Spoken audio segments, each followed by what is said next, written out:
În timpul zilei sunt Marinet, doar o fată normală cu o viață normală. Dar există ceva legat de mine ce nu s-a aflat încă, pentru că am un secret. Încă o zi la școală merg și cum îl văd vreau spre el să alerg. Dar m-a privit, eu m-am ferit, oare chiar m-o fi privit? Simt că m-a amețit, parcă am și plutit.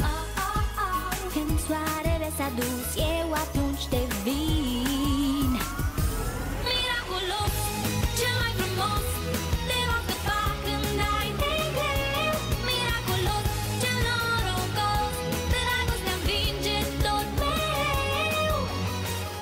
Sunt un motan, sunt liniștit, dar noaptea la ea m-am tot gândit.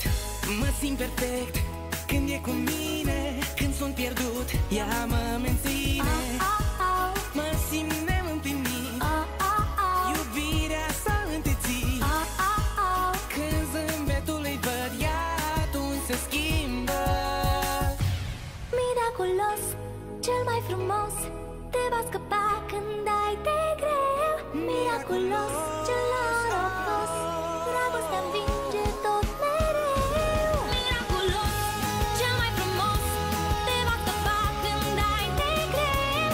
Miraculos, cel norocos, dragostea învinge tot mereu. Miraculos, cel mai frumos, te va scăpa când ai de greu.